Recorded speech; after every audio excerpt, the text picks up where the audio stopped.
never made it, but I know what it takes. I'm motivated by a mix of emotion. Got my statement, and I'm reading it slow so I can understand it fully. Appreciate my standing, go out of this world and right on time.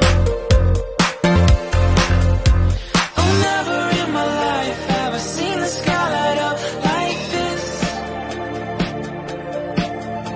I'm far away from Earth and I wanna know if you exist. Mission control, do you read me? Send me my coordinates lately.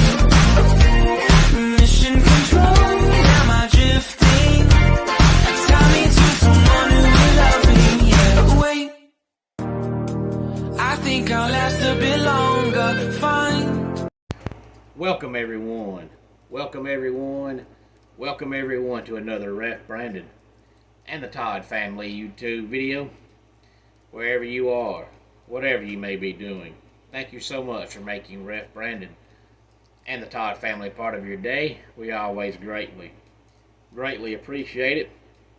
It is a Thursday, so around here I consider Thursday the beginning of the weekend. So let's go ahead and look at some of the stuff that's on tap for this weekend. That includes WWE Premium Live Event, Fastlane, coming up Saturday night. We'll talk about that in a couple of minutes. First, I want to talk about some of the National Football League things that are going on. First, we start with week number 5, which starts tonight. The Thursday night football game, the Bears and the Commanders. Now, the Commanders should win this game because the Bears are the worst team in the NFL. It's not close. They finally had a chance to win a game last week, and they blew it. More than likely, when the season's over with, they're either going to release Justin Fields or trade him. And I'm not saying that he's going to end up being a phenomenal quarterback, because I don't think he will be, but I don't think he is the Bears' issue.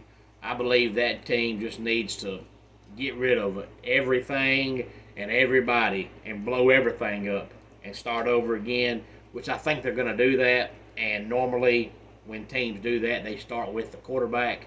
So that's why I say Justin Fields won't be back next year. But if all they change is quarterback, they're still going to suck. They need a new ownership, a new general manager, new player development, new film guys, new strength guys, new head coach, new OC, a new DC. They need everything. That team is terrible. Coming up on Sunday, we have another game at 9:30. Sunday morning, the Jacksonville Jaguars and the Buffalo Bills. Second straight Sunday, the Jaguars are going to play at 9:30 a.m. 1 o'clock, we have the Saints and the Patriots. Now, there's a big rumor going around that the Patriots have benched Mac Jones. I guess we'll find out come game time Sunday whether that's true or not. But just like the Bears with Justin Fields, the Patriots' problems cannot be fixed by benching Mac. I don't think Mac is great, but the Patriots just do not have any playmakers on either side of the ball.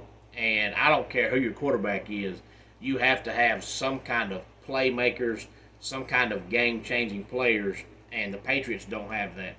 This might be Bill Belichick's last season coaching, not just because he's old, even though he is old, but because the Patriots have been stuck in neutral now for about 4 or 5 years and do not seem to be making any progress.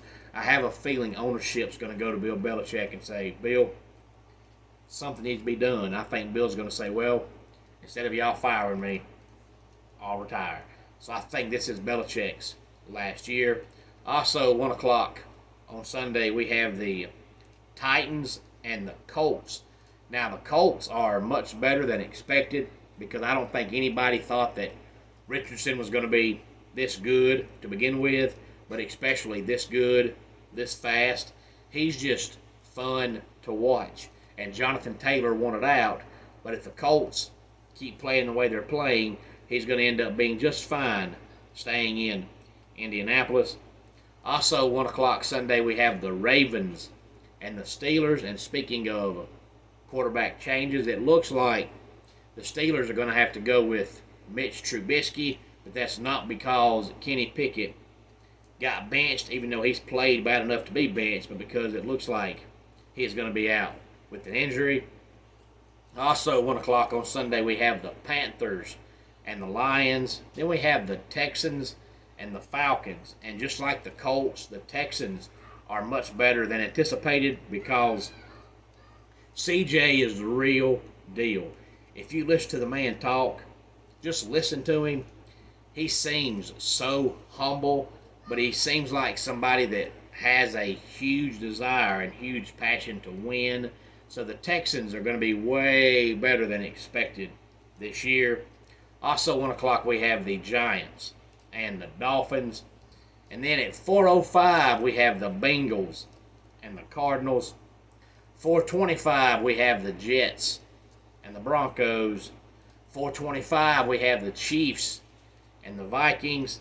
Then Sunday Night Football at 8:20, we have the Dallas Cowboys and the San Francisco 49ers. I think it's pretty obvious through the first quarter of the season that the 49ers are the best team in the NFL right now. And Monday Night Football, we have the Green Bay Packers and the Raiders. Now, Saturday night from Gainbridge Fieldhouse in Indianapolis, Indiana, we have WWE Fastlane, 5 matches on tap. Right now, we have Seth freaking Rollins versus Shinsuke Nakamura in a last man standing match for the World Heavyweight Championship. A tag team match, John Cena and LA Knight versus Jimmy Uso and Solo Sikoa. A triple threat match for the WWE Women's Championship, Io Sky versus Asuka versus Charlotte Flair. The Latino World Order versus Bobby Lashley and the Street Profits in a 6-man tag team match. And then for the Undisputed Tag Team Championships, we have the Judgment Day versus Cody Rhodes and Jey Uso. Any thoughts on the NFL or WWE coming up Saturday night? Please feel free to let me know. Homes for Our Troops is a publicly funded 501c nonprofit organization that builds and donates specially adapted custom homes nationwide for severely injured post 9/11 veterans. Since the 2004 inception, nearly 90 cents of every dollar spent has gone directly to our program services for veterans. Visit at hfotusa.org. Let's go ahead and get our dad joke of the day in here. Why did the whale blush? It saw the ocean's bottom. And that does it for today's Ref Brandon and the Todd Family YouTube video. Until next time, it's Ref Brandon saying, just like in pro wrestling, life can be over by the count of 3. Tell your friends and family how much you love them. Bye.